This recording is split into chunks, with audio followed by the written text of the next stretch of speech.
네, 이슈 분석 Y 시간입니다. 시장의 중요한 이슈들 함께 체크해보면서 여러분만의 투자 전략 만들어 가셨으면 좋겠습니다. 김세용 전문가와 함께하도록 하겠습니다. 어서 오세요. 네, 안녕하세요. 네, 반갑습니다. 오늘 주제가 신흥국 주식형 펀드와 인도 경제입니다. 최근에 신흥국 주식형 펀드가 22억 달러가 순유입이 되었습니다. 이번 주 신흥국 주식형 펀드의 주 흐름을 이끈 글로벌 지역은 글로벌 이머징 마켓이 아니라 아시아 지역으로 좀 나타났다고 하는데요. 신흥국 펀드에 있어서 성적 어떤지 좀 현황을 확인하고 시작을 해보도록 할게요. 네, 우선 이번 주 신흥국 주식형으로 유입돼 있는 자산을 보게 된다면 펀드로 한 22억 달러 정도 유입됐고요. 한국에 7억 달러 그리고 대만과 인도에 4억 달러가 유입이 됐습니다.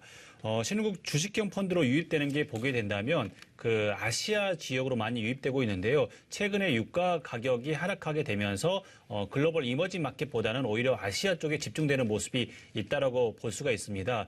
유가 하락으로 인해서 유가 펀드 같은 경우는 한 달 동안 16% 정도의 손실을 기록했는데요. 이로 인해서 아마도 아시아 지역에 자금이 집중되지 않나라고 생각이 들고요. 상대적으로 선진국 주식형 펀드 같은 경우는 17억 달러 정도가 유출이 됐는데요. 북미 지역 같은 경우로 보게 된다면 73억 달러 정도가 유출이 됐습니다. 선진국에서 자금이 유출되는 걸 견인했다라고 볼 수가 있고요. 나스닥이나 다우가 지금 신고가를 기록하고 있지만 펀드에서는 자금이 조금씩 유출되고 있다라고 볼 수가 있고요. 그리고 과거에서 보게 된다면 지난 3번의 금리 인상이 있을 이후에 금리 인상을 하고 나서부터 선진국에서 자금이 유출되고 있다고 볼 수가 있습니다. 그런데 채권형 같은 경우는 보게 된다면 선진국 같은 경우는 31억 달러 정도가 유입이 됐는데 14주 정도 연속이고요. 그리고 신흥국 같은 경우는 19억 달러가 유입이 됐지만 21주 정도 순유입됐습니다. 그리고 또 한국에서는 보게 된다면 한국 배분액 같은 경우는 2억 5천만 달러가 유입이 됐고요. 24주 연속 순유입됐다라고 말씀을 드릴 수가 있습니다. 글로벌 섹터에서 보게 된다면 에너지, 부동산, 유틸리티 업종 같은 경우는 유입이 됐고요. 그리고 IT나 소재나 커머디티 같은 경우는 자금이 유출이 됐습니다. 전체적으로 본다면 이렇게 산업이 자금이 유입되고 유출되는 모습을 볼 수가 있습니다. 네, 이번 주 말씀드렸다시피 아시아 지역이 글로벌 이머징 마켓보다 큰 규모로 순유입이 된 것은 지난 2016년 12월 이후로 처음이다라는 이야기가 있습니다. 신흥국 전체에 투자하는 것보다도 아시아 지역에 한해서 투자하는 것을 좀 선호하지 않았나 이렇게 판단이 되고 있는 상황인데요. 향후에 주목해 볼 만한 펀드나 지역이 따로 있는지 좀 궁금합니다. 제가 이제 최근에 관심을 가지고 있는 쪽이 이제 인도 경제인데요.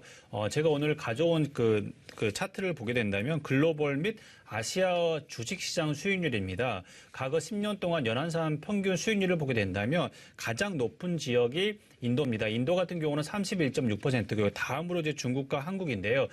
지금 최근에 보게 된다면 과거 통계를 보게 된다면 인도의 변동성이 굉장히 크다라고 볼 수가 있습니다. 인도의 변동성이 굉장히 크기 때문에 아마도 적립 펀드나 적립수로 투자를 하게 했을 때는 굉장히 유리하다라고 볼 수가 있고요.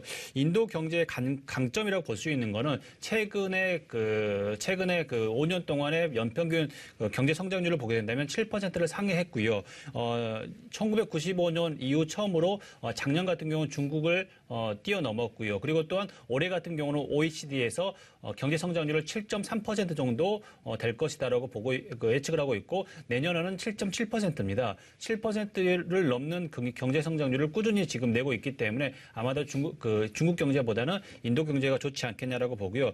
우선은 구조 개혁을 가속화하고 있고 그리고 또한 룰에 기반한 정책 모형을 내고 있고요. 그리고 또한 낮아진 상품 가격이 가장 강점이라고 볼 수가 있고요. 모디 총리가 내후년에 재선될 가능성이 높기 때문에 정책의 지속성은 아마도 더 될 가능성이 있기 때문에 이러한 부분이 인도 경제의 강점이자 장점이라고 말씀을 드릴 수가 있습니다. 반면 약점이 있는데 약점은 높은 법인세율 그리고 또한 기업 재무 건전성이 취약하다라고 볼 수가 있고요.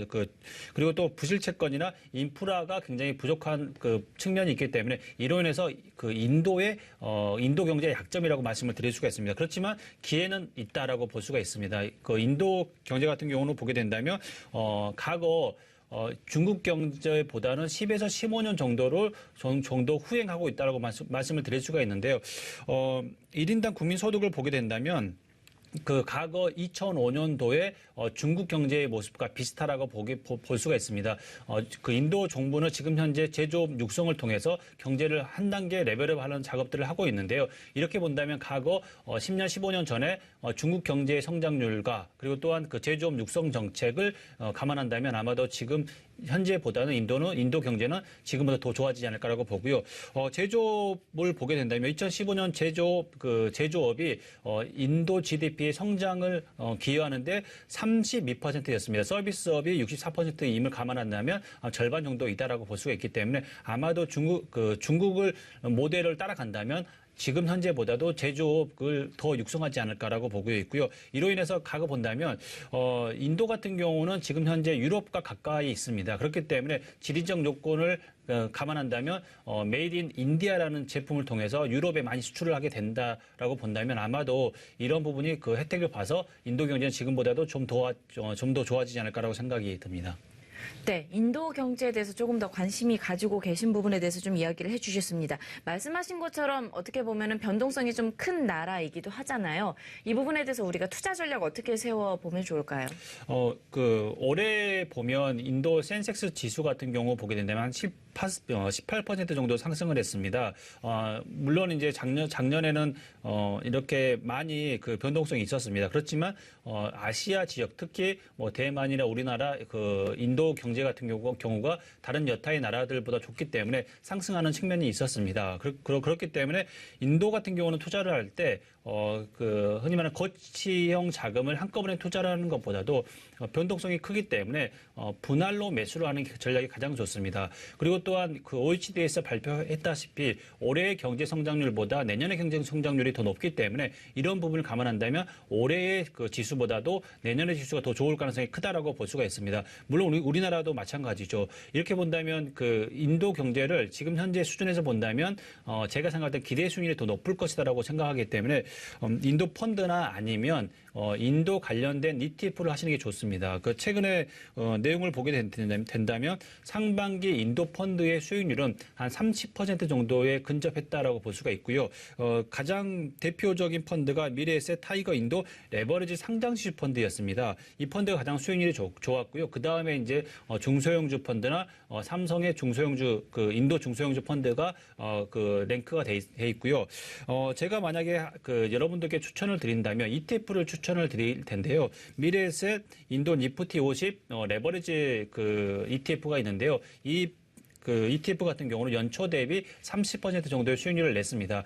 펀드보다도 환매나 아니면 수수료 측면에 좋기 때문에 아마도 제가 생각할 때는 인도 그 지수가 꾸준히 조정을 받을 거나 아니면은 뭐 기간 조정이나 가격 조정을 받았을 때 이 ETF를 꾸준히 사 모으시는 전략으로 가져가시고 제가 생각할 땐 내년이나 내후년까지 가져가면 1, 2년 정도의 중장기적인 투자 기간을 가져가시면 좋지 않을까라고 생각이 듭니다. 네, 이렇게 해서 저희가 인도 경제 그리고 더불어서 신흥국과 전반적인 펀드와 관련된 이야기 좀 살펴보면서 투자 전략에 대한 생각을 좀 해봤습니다. 이슈 분석 Y 시간이었고요. 김세용 전문가와 함께했습니다. 오늘 말씀 고맙습니다.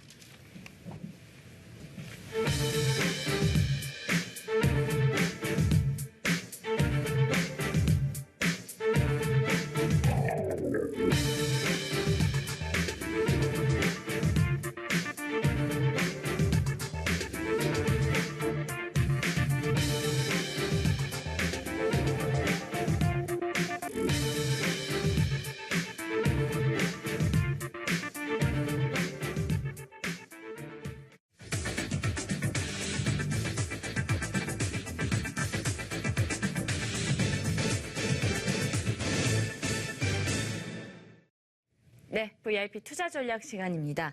6월 27일 화요일 시장 함께하고 계시고요. 양우석 해설위원님과 함께하도록 하겠습니다. 어서 오세요. 네, 안녕하십니까. 네, 반갑습니다. 뉴욕 증시가 혼조세를 나타냈습니다. 다우존스 산업평균 지수는 은행주 선전에 힘입어서 간신히 상승 마감했고요. 대형 기술주들이 다시 한번 부진함을 나타내면서 나스닥 종합지수는 떨어졌습니다. 유가는 등락을 거듭하다가 상승 마감하는 모습이 나타났습니다. 전반적인 흐름과 지표상의 결과 함께 확인하면서